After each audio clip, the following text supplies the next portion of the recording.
In 2017, industries and institutions continue to work together to perpetuate animal exploitation. As more and more people became aware of this, the corporations became desperate, peddling a phony narrative that further undermined the health of our planet and its people. This documentary highlights how these forces are starting to diminish and how the undeniable paradigm shift is shaping. We are putting pressure on a system, and the system will break. There's 66 billion animals that are being slaughtered every year. So should we all be going vegan? And I think more and more, particularly as technology brings us closer to that process, people are opting out of that system. People are going vegan left and right. This year has been amazing for the vegan movement. Today people understand how cruel the fur industry is. I promise you a future exists where every animal is treated with love, respect, kindness, dignity and compassion. I believe we're close to the tipping point. And the debate started, what is milk? It's just about understanding what's better for you. You know, humans, animals, our planet. Within weeks and months of watching the film, they're feeling better than they ever have. Moving to a plant-based diet is really just a solution to so many of the most pressing problems that we face today. It'll become the single biggest movement in 2017. It's something that everybody can try. And the progress is all around us. The world really is changing. I'm so incredibly optimistic. It will happen. As Nelson Mandela said, it always seems impossible until it's done. The story begins with two people in January. One is Senator Tammy Baldwin in Wisconsin in the US. The other is Irish animal rights activist Sandra Higgins. It was a moment where two opposing ideas about the future of food took hold. Higgins launched a small billboard campaign against the dairy industry, which proved an extraordinary experiment, starting in Northern Ireland but quickly expanding worldwide. And by the end of the year, no one could have foreseen how it would play out. Vegan campaigners are free to brand British milk production as inhumane after a ruling by the advertising regulator. There was a campaign saying there's no such thing as humane milk, and they won. During my time on the farm, approximately about 2,300 babies will have been born over those 4 years. So that's 2,300 babies whose mothers were denied the right to feed their young. And that's something that haunts me to this day. Meanwhile, in the US, Senator Tammy Baldwin began a campaign against plant milk.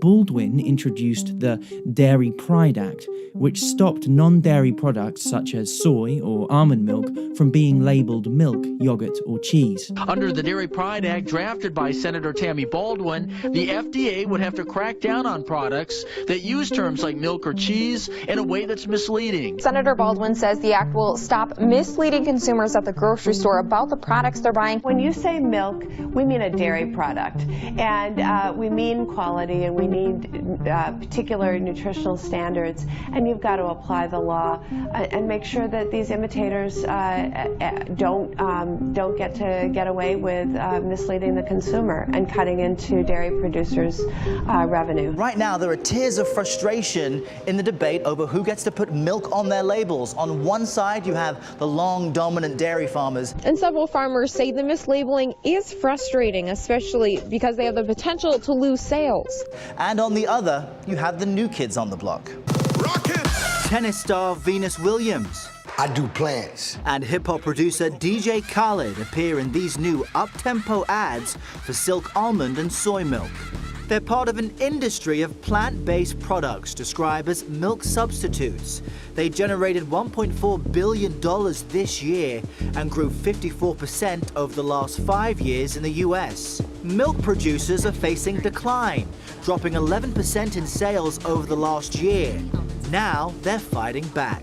As the animal agriculture industries crack down on the labelling of vegan milk and other plant-based products, The public also became aware of their influence on academia. And who funded that study? But that wasn't Iran. It wasn't funded by industry. That was an egg industry-funded study. This is the most unscientific discussion I've ever had in my life. Why don't we get, Am I on the doctors or am I on some kind of show? Seriously, guys, stop for 1 second. That is not science, that's a lie, Travis. Films that provoked major change came out, and awareness grew around the collusion and corruption in government. Through many mechanisms, the government is very supportive of legislation that protects the animal food industry. The U.S. government is responsible for the fast food crisis, the health crisis, the environmental crisis, by subsidizing this horrible food, by subsidizing animal agriculture. Our taxes are being used to subsidize the production of the food that kills us. A lot of money is being made selling people highly concentrated animal-based foods, and a lot of advertising, promotion, and education is being promulgated in the interest of promoting these foods. We go to these conferences and they're sponsored by McDonald's and Coca-Cola. 18% of our gross national product is now going into the health industry. That's insane. We operate from the disease model, meaning that we are in the business of treating sick people. We are not in the business of trying to keep people from becoming sick. Money talks. The hospital actually benefits from McDonald's selling more food and more Big Macs. The most prestigious medical body in the world when it comes to cancer says processed meat, category 1 carcinogen. We are as certain that processed meat causes cancer that plutonium causes cancer and asbestos causes cancer and cigarette smoke causes cancer. Done. No scientific debate. It's reprehensible for a doctor treating a 3-pack-a-day smoker for bronchitis not to tell them stop smoking. And the same identical way for the person who's clogging their arteries, making themselves diabetic, inflaming their tissues from what they're eating, for the doctor not to say change your diet. The meat, dairy and egg industry are having quite significant influence on the information going out to doctors. That industry also has co-opted universities, influential scientists, even charities, to then give information which are based on half-truths. The American Heart Association has an industry nutrition advisory panel where you can pay $10,000 every single year if you're a McDonald's or the Beef Checkoff or Coca-Cola, and they will give you special access to their nutritional policy advisors. I think that the medical profession engages in an all-out campaign to create doubt. Again, these are not my slides. This is a U.S. government program. What do we want to do? We want to trigger cheese craving. So let's talk about the American Diabetes Association, which accepts money from Oscar Mayer processed meats. Corruption has worked its way into the health industry. Doctors are not taught. They get their knowledge how everyone else gets their knowledge, basically, through the media. Here's the problem when you're talking about preventing disease, there's no one size fits all. So if you say meat is bad, that's not necessarily true for everybody genetically. You'll die as an infant if you don't eat animal products. Grilled chicken is very good for you, madam. There's a lot of misinformation in the public space about health, and it fosters confusion unnecessarily because it's not really that confusing. The overwhelming majority of the evidence supports nearly exclusively a plant-based diet. People like good news about their bad habits. Toss out that nutritional food guideline and eat more fat. It's good for you. More delicious fat. I like this story. What do you think is the biggest misconception about a vegan diet? The biggest misconception is everyone says, where do you get your protein? You know, we grow up with this belief that you need to eat animal foods, and that's being clearly debunked. And that, I think, is one of the most important things that's happening right now. I grew up thinking that we had to eat animal products. I grew up as a typical proteinaholic. The Academy of Nutrition Dietetics says that you can meet all of your needs for every stage of life on a vegan diet. You know, that's the largest group in the world saying that, so, I mean, it's pretty convincing. A world record holding strongman is vegan. Mr. Universe of a few years ago is vegan. World record holding ultra marathoner. UFC fighters, football players. Being a professional athlete and a vegan, some people may think that kind of doesn't go together naturally. Yeah, I think the experience has changed all of that for me and for anyone that's looked into it. There's plenty of athletes all over the planet now, and for me, the experience of it, I felt so much better within days. I felt a difference in me as an athlete. It was a test and it was a challenge because I thought maybe I will get worse. I didn't really know. I thought the protein myth and all this stuff. There's a lot of myth about it because people are afraid if I don't eat meat, I will run into a protein deficiency. That's a myth. Not that you don't need protein, but like you don't hear of people dying of lack of protein. People get too much protein. When it came to health, 2017 went down as a key year, as more and more misconceptions surrounding the vegan diet were overcome. It is a misconception that eating vegan is expensive, and often it's the opposite. We are true herbivores, and we should not be eating animal foods at all. Plant-based nutrition was dubbed the single most important opportunity to reverse obesity and diabetes in a prominent cardiology journal. In addition, the American Medical Association passed a resolution saying hospitals should provide plant-based meals and remove processed meats. And plant-based reality series The Big Fat Truth launched, featuring Dr. Michael Greger, who also appeared on a number of mainstream TV shows throughout 2017. Take someone living in Japan, for example, which has the longest life expectancy, and they move to the US and start eating and living like the US, they get US diseases. And similarly, if someone moves to Japan from the United States, and start eating and living like the Japanese, their rates of these chronic diseases plummets. So I just tried taking dairy out, and it started to help my acne, started clearing it up. The dairy industry does studies to try to show that dairy is safe for you or has some kind of benefit. Milk, cheese, and yogurt actually do not give rise to an increased risk of cardiovascular disease. Oh, there's no question my profession has been far from noble in the way it has sacrificed its pursuit of the truth and scientific reality in exchange for money and baubles. The dairy industry would like you to believe that dairy foods are the best sources of calcium. That is simply a lie. There is no study that has ever shown dairy calcium to be protective for bones. There is not a single more study that needs to be done that can fully convince the world that a plant-based diet is actually the best option for long-term health.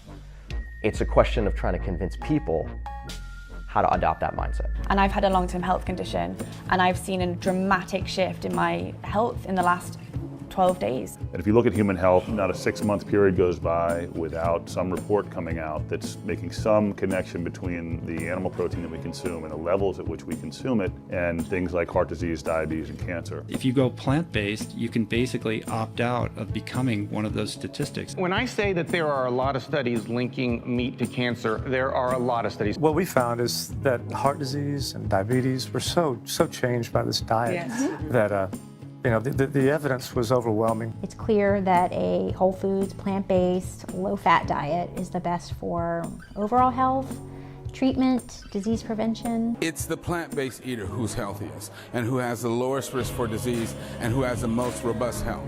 We can eliminate chronic illness if we can get people to eat whole food, plant-based nutrition. It's the power of food. And then in 3 months, I'd lost 50 pounds, and to this day, those 50 pounds have stayed off, and I eat like a horse, eat a bunch of food, but it's all whole food, plant-based. We literally have patients crying tears of joy in our office. They feel so much better. After 5 months, the blockages in her heart were gone. It's recognized again by the American insurance industry that there's only 2 dietary plans that can reverse heart disease.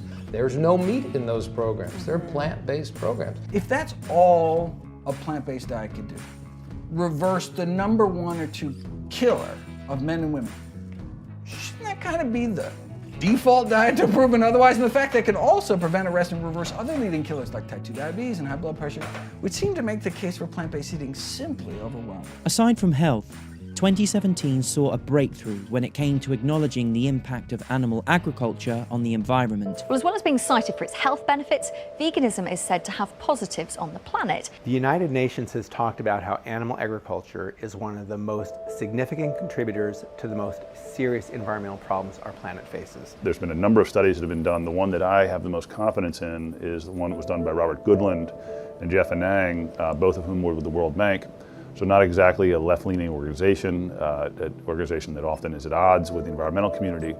But what these 2 scientists wanted to do was to understand what's truly driving the majority of emissions in the world. So they looked at livestock, and they came up with a number that said, it's 51% of greenhouse gas emissions can be attributed to livestock. One of the major contributing factors to global warming is industrial meat production. As people want to increase meat consumption, that in turn is spiking the growth of greenhouse emissions coming out of the agricultural sector. Factory farming is responsible for most of the air, water, land pollution that disproportionately affects our poor communities. The raising of meat causes more global warming than cars and planes put together. They say the #1 cause of global warming is the animals you eat. Many people don't know this, but animal agriculture contributes more to greenhouse gas emissions than all planes, trains, trucks, boats, and motorcycles combined. No, so I it's didn't worse know than that. all of transportation. Why do we rarely hear climate change campaigns targeting the animal agriculture industry? Let's follow the money. According to Open Secrets, the agribusiness industry spent nearly $33.5 million on lobbying so far in 2017 alone. That figure tripled by the end of the year. Meanwhile, a NASA-sponsored study showed that global methane emissions produced by livestock are 11% higher than estimates made last decade. And according to a report led by the Food Climate Research Network, based at the University of Oxford, switching to grass-fed meat does not benefit the environment any more than normal meat. Other articles also came out in several scientific journals, including in Nature and The Lancet, highlighting the deleterious environmental effects of animal agriculture. There was a recent study that came out this week that said that if everyone in the United States switched from eating beef to beans, we would actually meet our climate change goals immediately. It takes about 8 pounds of plant protein to produce 1 pound of animal protein. It's ultimately it's a very lazy way to get protein. Each and every one of us has the power to cut down on the consumption of meat eating. To feed the growing world population, is it necessary that consumers switch to a more plant-based diet? By choosing plants instead of animals, we require far fewer resources, less water, less fossil fuels, less land, which means that we don't need to cut down rainforests. We can let natural ecosystems grow. We can allow wildlife habitat to exist. It's shocking what's happening. There's never been any point in time like this. We're in the Holocene extinction. It's proven. It's extinction based on human impact. Our existence on this planet is only temporary, but the world that we leave behind will define the future and outlive us forever. A lot of people ask if people really can make a difference, and my answer is no. It's not that people can make a difference, it's that people do make a difference. Please consider my generation and future generations and know that we are worried about our future on this planet and we are looking to adults to help. I honestly feel like when I was younger I knew I would change the world in some way. I would be part of a movement, and I didn't know what it was back then.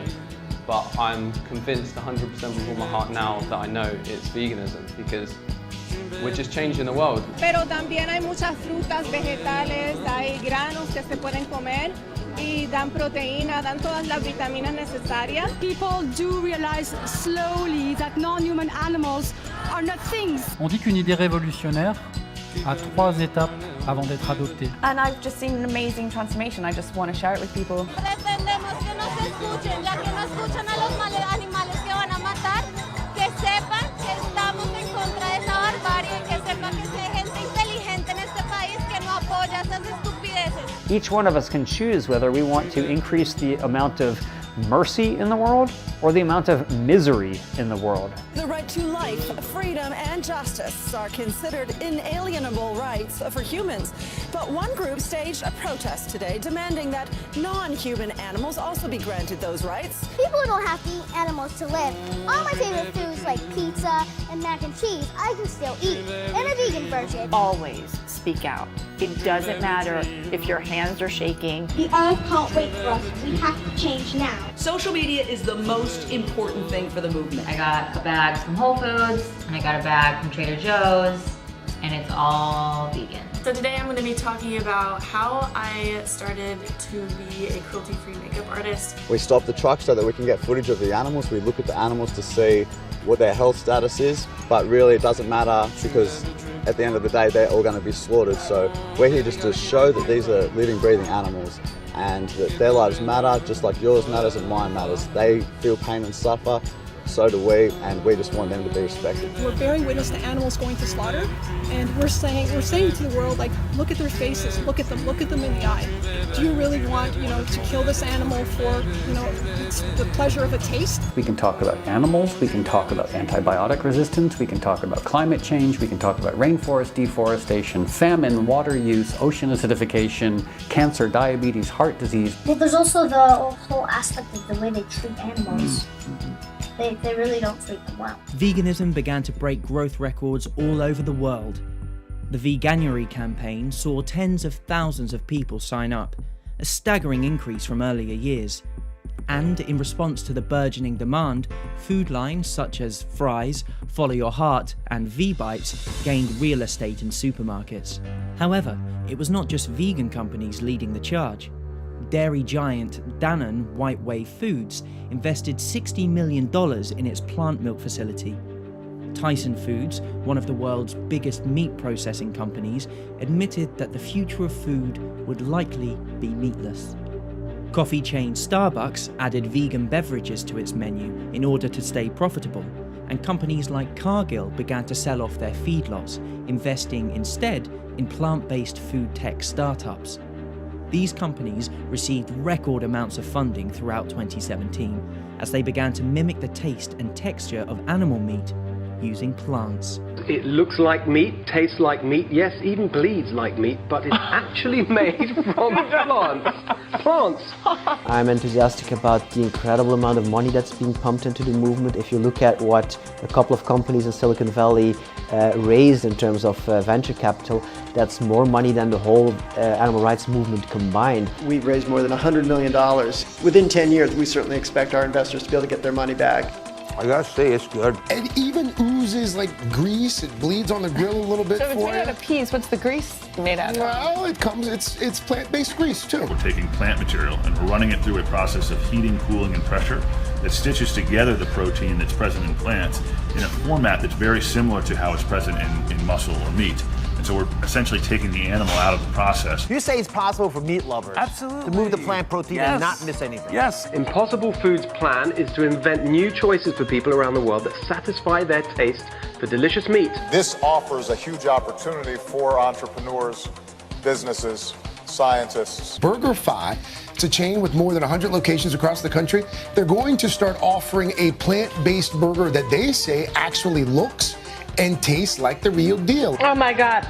I give it a 10 and so does the Russian judge. In my view, it is the future of meat. The whole world's moving in that direction. I can stay after, right? No, because I had it, and we actually did a side-by-side taste test with a burger that was a traditional burger made of actual meat, and we definitely preferred this. I'm going to have mine after. It's very juicy, Steve, so I suggest you wear a little bib of sorts. Well, and for those of us who do care about and think about our impact on the environment, I mean, oh my gosh, this is so good. I mean, like really good. Thank you very much. If you didn't tell me and had my eyes closed, I wouldn't really know. Is this the vegan? I honestly thought that was the chicken. Like seriously, how could you even tell that this was vegan? Another product gaining widespread attention and funding this year was lab-based meat. This technology is controversial for some, as it sees scientists build meat from cultured animal cells. But others see it as the answer to the problems we face. China invested $300 million into the industry. Hampton Creek began talks with global giants in the meat processing trade who are interested in licensing this new technology. And Richard Branson and Bill Gates, among others, invested in the lab meat startup Memphis Meats. You're seeing disruptive technologies change industries. So hotels are being disrupted by Airbnb, taxi cabs are being disrupted by the Lyfts and the Ubers, and the list goes on and on. I see that about to happen with the fast food industry. It's old school, it's 20th century. There was one extraordinary businessman at the center of this food technology revolution. Jeremy Collar and his FAIR initiative quickly gained the backing of an investor coalition worth almost $3 trillion. This powerful group of disruptors not only invested vast quantities of wealth into the meat replacement sector, but also applied pressure on the 16 leading food companies, including Tesco, Walmart, and Target, to switch from animal-based protein to plant-based protein. As this happened, more and more companies and restaurants realised the increasing popularity of vegan foods and began releasing products. With interest in veganism on the rise, so too is the demand for meat-free alternatives. I mean, there's so many great vegan restaurants and like dishes, and it's much easier than I thought it would be. I mean, change is really happening. You now have major companies that are starting to invest in developing vegan protein products, vegan plant milks, and so forth. Now we have plant-based meats and plant-based cheeses, and there's almost nothing that I used to eat that I can't eat now in a plant-based version. Despite the progress, there were some strange events. The high-profile plant-based Impossible Burger was not deemed safe for consumption, but very few questioned whether anything was wrong with traditional meat.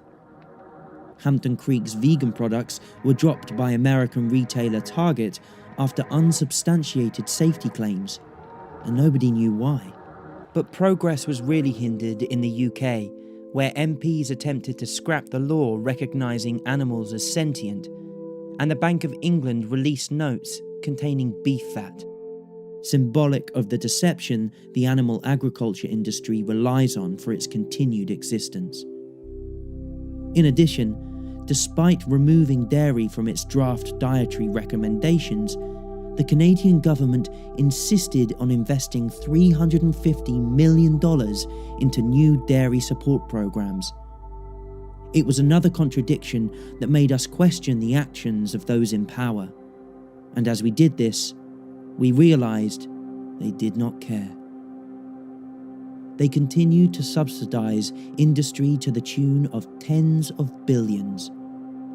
The flaws in their system became more obvious to the world, and revelations came to light about animal abuse. This is the captive bolt gun. Collusion between industries. The investigation revealed that some factories had been bribing inspectors and politicians. And the antibiotic resistance crisis. Use of antibiotics in livestock can lead to unhealthy, even dangerous outcomes. Antibiotics are losing their efficacy because they're mass use in industrial meat production. 80% of all antibiotics in the US are used on factory farms. Leading to a major medical crisis. Using antibiotics and misusing them just to make animals get fatter, or so you can cram more together and have more stressful conditions and feed them worse diets is the worst way to be using these incredibly important drugs. Most animals raised for food in the United States are grown inside giant industrial buildings called factory farms. For the first time ever, we have compiled drone footage of these facilities across America. If something is considered standard agricultural practice, it is exempt from cruelty prosecution.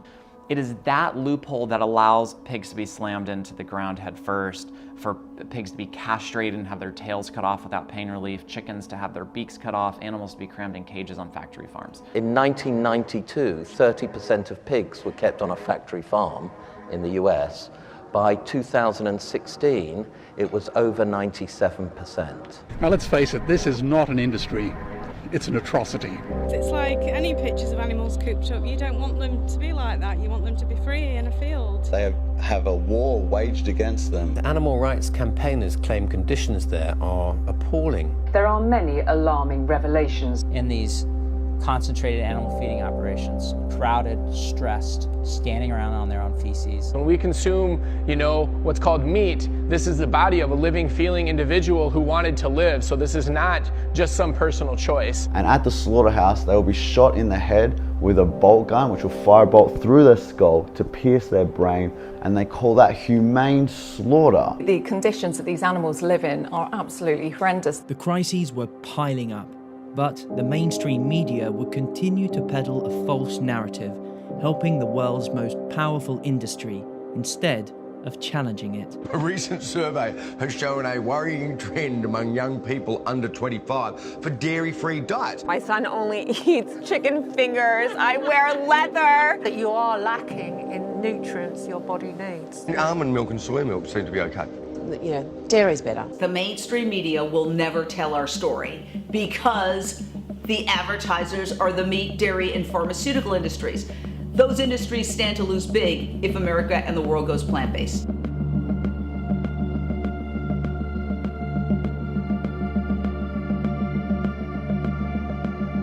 Is Miley Cyrus the veganest vegan to ever vegan? In 2017, a number of celebrities adopted a plant-based diet, including Jason Derulo, Charlie Sheen, Kylie Jenner, Neo, and actress Danielle Brooks, among others.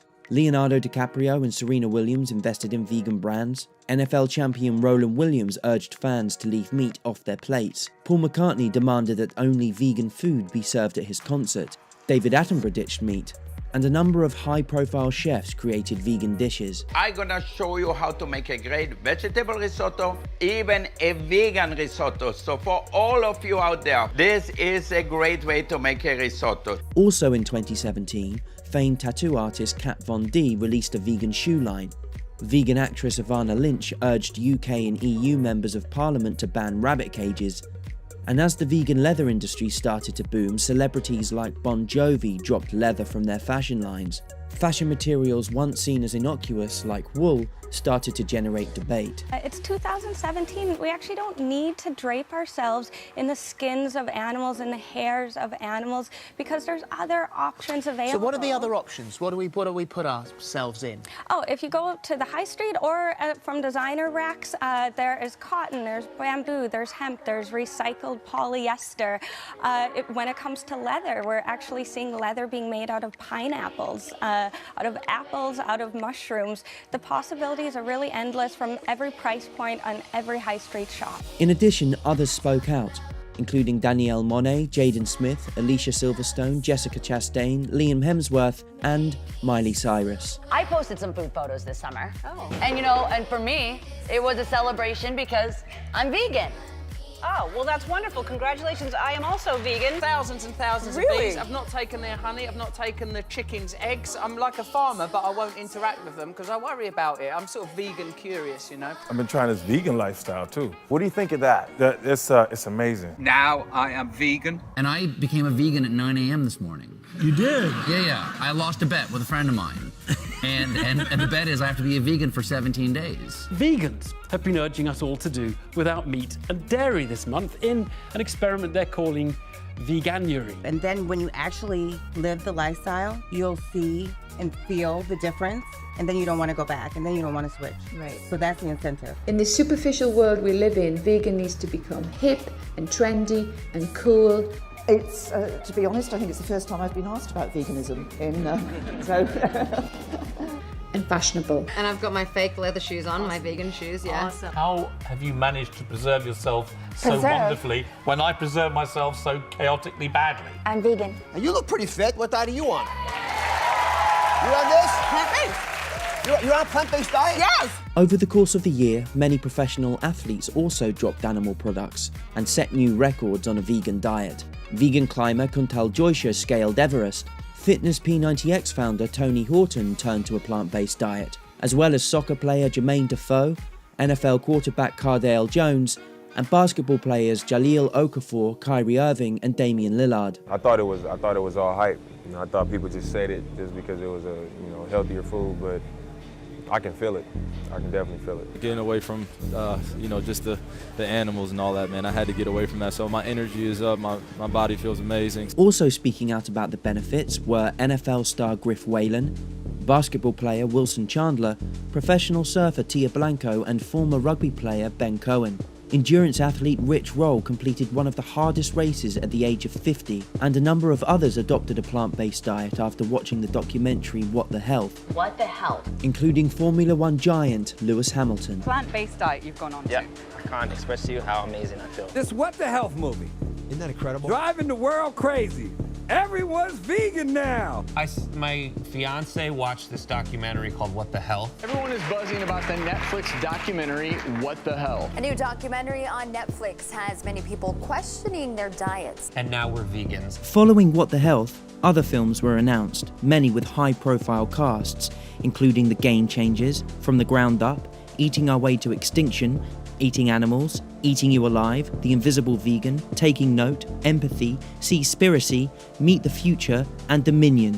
UK indie documentary Land of Hope and Glory made waves with its release, and so did Netflix original Okja, with its groundbreaking budget of $50 million.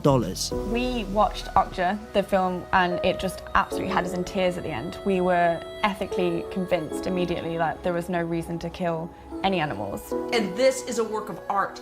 And that's why art exists, because sometimes people can't handle the truth in its raw footage form, but they can handle an artistic work. In a striking move for mainstream television, the documentary Carnage was released by the BBC. Look at what the meat industry is doing to our planet. Look at what it's doing to other animals. Look at what it's doing to us. That's extreme. As these films circulated worldwide, the dairy industry lashed out more.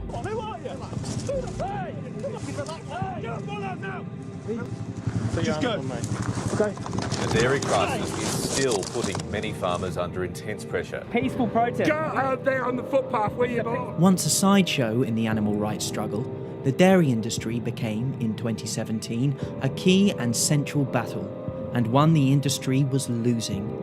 While dairy producers' profits plunged, research firm packaged facts predicted that the dairy-free market would be worth $28 billion in the next 2 years, a staggering growth from only $6 billion last year.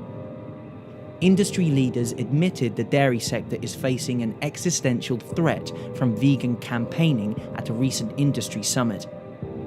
Tammy Baldwin's attempts to crack down on vegan milk sales proved unsuccessful, and the dairy industry, in a confused state of desperation, began calling their own products plant-based.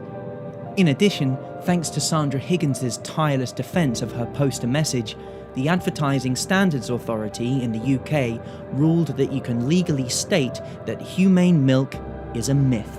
The idea that my pleasure or my taste or anybody's pleasure or taste is worth more than the entire life of somebody else is ludicrous, and it's immoral. Towards the end of the year, Plant-Based News' World Plant Milk Day was launched, and the dairy industry began its own counter hashtag. I'm Abby Reader, and I'm proud to be a dairy farmer. We're the Evans family, and we are proud of dairy. Proud of Dairy achieved only a handful of submissions, while World Plant Milk Day trended all day. The fate of the two hashtags a fitting metaphor for the competing forces, and a sign of increasing awareness. And I'll tell you what, there's nothing happy about the dairy industry. Calves that are born into this industry, particularly the male calves, are considered wastage. The calves are taken from their mothers a few hours after birth to be slaughtered and processed. And we warn this report may distress some viewers. Conditions on 2 Invercargill dairy farms have been described as catastrophic. So we have this rampant sexual abuse. A cow has to become pregnant in order to produce milk, and that they become these baby-making machines. We've done investigations at so many dairy factory farms across the country and have documented mother cows bellowing for days. All the cruelty in the dairy industry, the forced impregnation, the separating babies from their mothers, the slaughtering of the baby animals, the killing of the mothers as well, and the exploitation of their reproductive system, all of this cruelty and violence and oppression. And what's it for? Just so we can have a little bit of cow's milk in our cereal, so we can make a piece of cheese to fit with all the other ingredients on our sandwich. It's not about respecting me as a vegan. It's about respecting the life of somebody who feels like me, someone who's capable of the same physical feelings that I have. I'd like all people to look at the fundamental core of ethics and morality, which is treat others the way you want to be treated.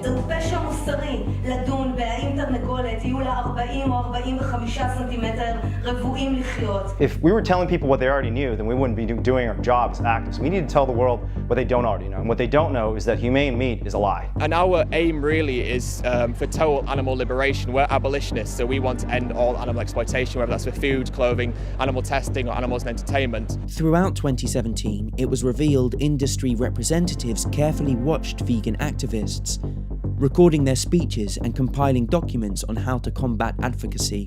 Press releases were published in an attempt to discredit their arguments, and FBI agents raided animal shelters in an attempt to intimidate animal rights activists. It's absolutely true that Most senior counterterrorism officials would be appalled by by this recent conduct of the FBI, and to pursue these animal activists instead of the people who are actually abusing the animals is actually a massive waste of resources. I think we'll continue to see a lot of resistance from animal agriculture in this country. This is a $250 billion industry. A lot of people's livelihoods are dependent on it. Anytime animals are being tortured, follow the money. We're up against a $1 trillion industry. We are living in a world that's deeply steeped in carnism. The meat industry tries to suppress us. It's a powerful industry we're going up against. They spend hundreds of millions of dollars on lobbying. They spend, I think, millions of dollars on advertising. You know, there are so many subliminal, manipulative techniques that are used by the advertising industry to encourage people to eat meat. They associate it with social status, with family values, with sex appeal, with masculinity, with upward mobility, with all these things that it has nothing to do with. Because for all of their money and for all of their political influence, we have one thing they will never have.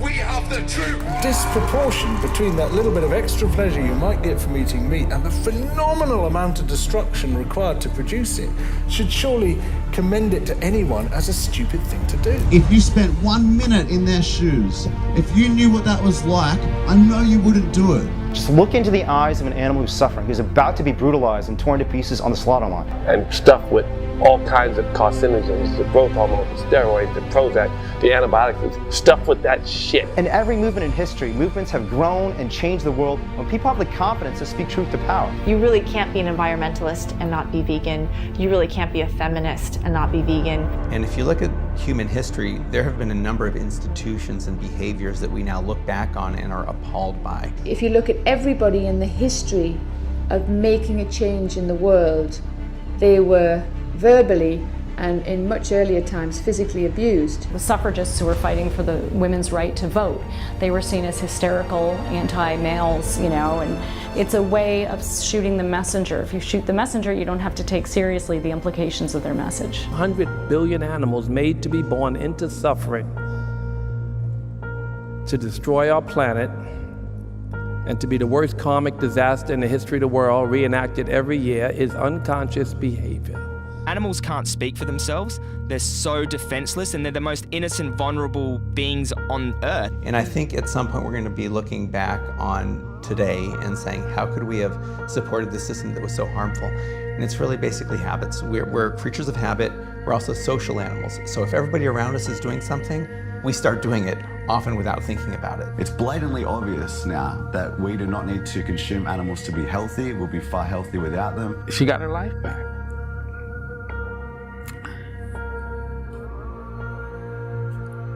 You can't put that into words. We like to think of ourselves as moral and kind and just, and extending that circle to include animals, I think, is the ethical calling of our time. So we need to have that bold vision and say, you know what?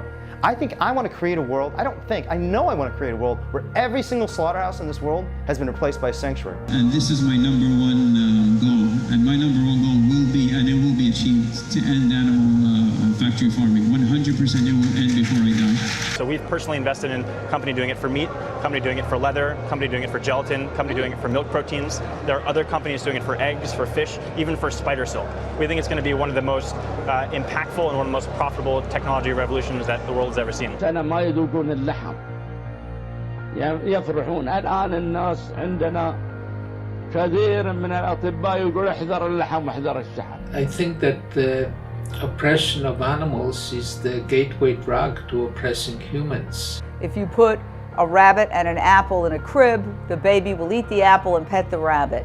And what we do is we try to toughen boys up and girls, and we try to make them strong by making them callous and unfeeling, and we indoctrinate and condition them into being cruel and giving them the terrible values that what you drive or what you wear or what your little totems are more important than kindness and compassion. And I do think those scales are going to tip at some point so that veganism becomes the dominant ideology. There's so many new campaigns, there's so much new activism happening.